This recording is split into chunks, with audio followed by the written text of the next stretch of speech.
How I wish I could have played on a piano like this. I would have played something like this at my show, but instead I played something like this.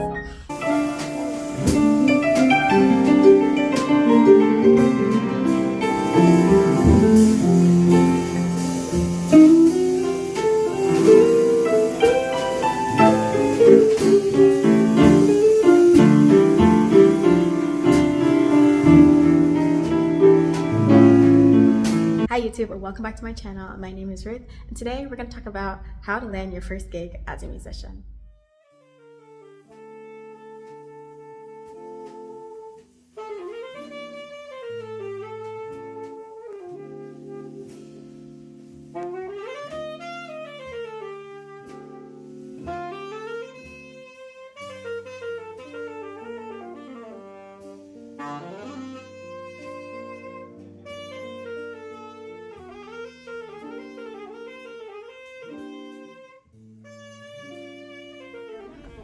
Hi YouTube, welcome back to my channel. My name is Ruth, and today we're going to talk about how to land your first gig as a musician.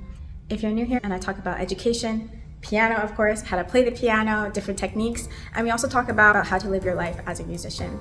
So today we're going to talk about how to land your first gig as a musician and how I landed my first gig as a musician. So stay tuned and let's keep watching it. Number one, have a game plan. I'm sure you've heard it 1,000 times. Failing to plan is a plan to fail. So if you don't have a game plan, you're off to a really bad start. So you want to make sure you have a game plan on what kind of music you want to play, what kind of crowd, what kind of venue you want to play out, what's the purpose of it all, and you want to figure that out first, right? Before you send out any inquiries, before you start talking to anybody, have a game plan, okay? You need to map it out. If it takes you a couple of weeks, a couple months, map out what your game plan is and how you plan to execute it. So that's number one. Next, after you have a game plan, you kind of want to figure out in months in advance. So usually with venues, they're very booked and they're very busy. So you want to make sure that you can inquire months before you actually want to have that gig there. So this means inquiring 2, 3, 4, even up to 6 months before you actually play at the venue. You also want to figure out other details like your band, the scores or the lead sheets that you're going to use. And you want to actually provide your musicians or your bandmates with music or lead sheets, right?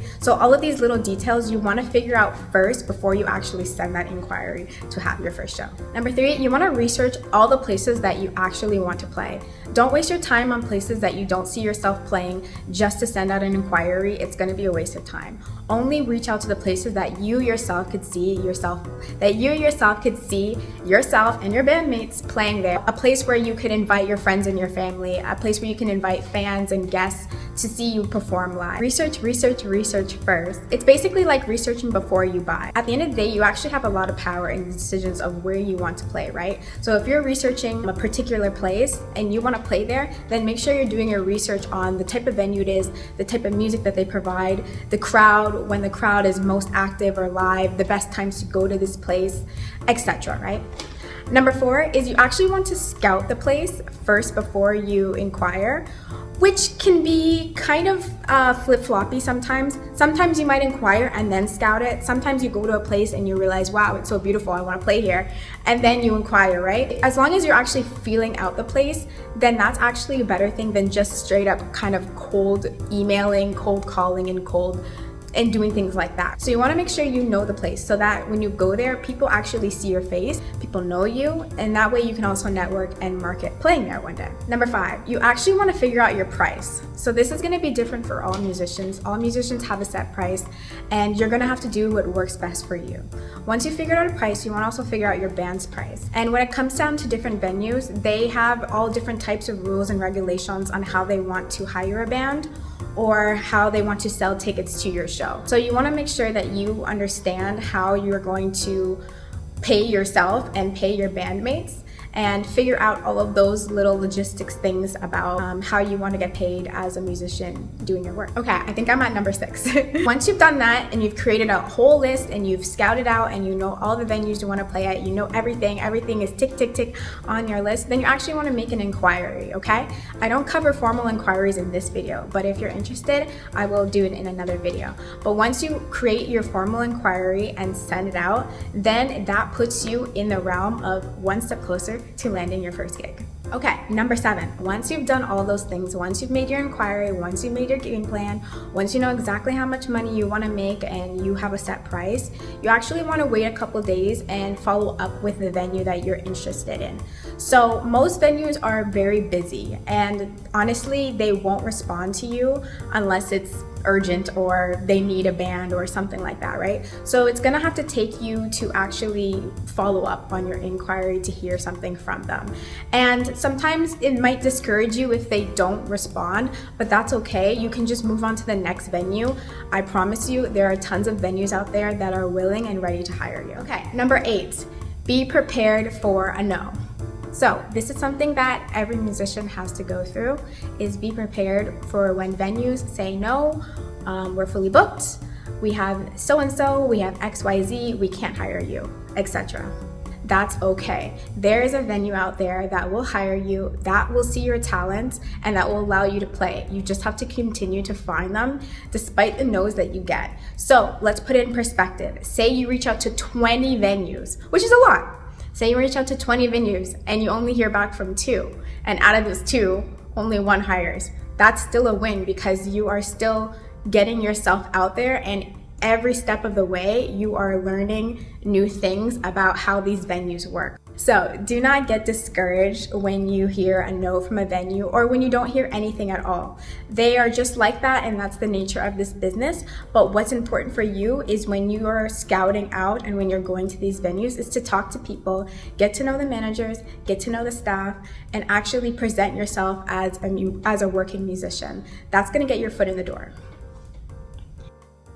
Okay, number 9, stay positive. I know it can be very hard in this industry, especially if you are female, if you're of color, if you're anything somewhat of a minority, anything different. It can be very hard to be discouraged on this journey. But one thing that I've learned, especially with booking my own shows, is to stay positive. Because no matter what, you have a dream, you have a vision, you have a plan, you already created a game plan, and you already know what you want. So once you already know what you want, it can be easier to just dismiss the people that don't want to hire you and focus on the people that do want to hire you and want you to play at their venue. And I can guarantee you're gonna want to play there again, or they might ask you to come back again, right? So there's always a win. I'm gonna throw in a bonus one here because this one's really important.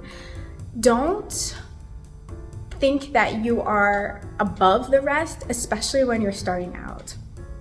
And by that I mean, don't think that you need to have this extravagant show and it needs to go perfect and this needs to happen and so needs to be here and the piano has to sound like this and everything has to be exactly how I want it or how you want it, when there also is a reality to the situation. And being realistic about the first gig that you get, it might not be the most extravagant, beautiful, luxurious piano you get to play on. It might not be the most beautiful, extravagant, luxurious venue you get to play at, but that doesn't diminish the validity and the importance of your first gig. First gigs are a big deal, especially to young musicians and aspiring musicians. This is a big deal and this is your moment. So don't get discouraged if the venue is not up to, your imagination.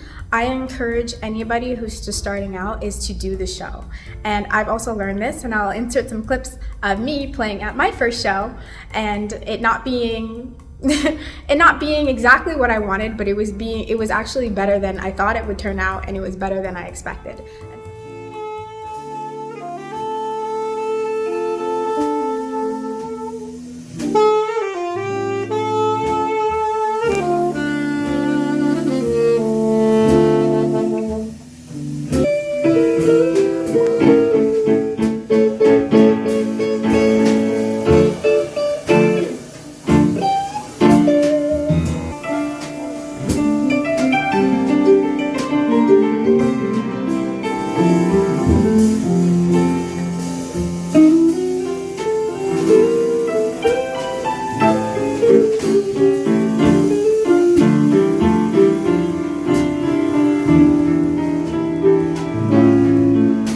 And sometimes that is even the better win at the end of the day.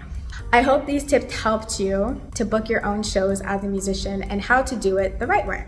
Thank you so much for watching my videos. I'll see you in the next one. Make sure you like, subscribe, comment down below what you want to see from me next, and I'll see you in my next video. Bye.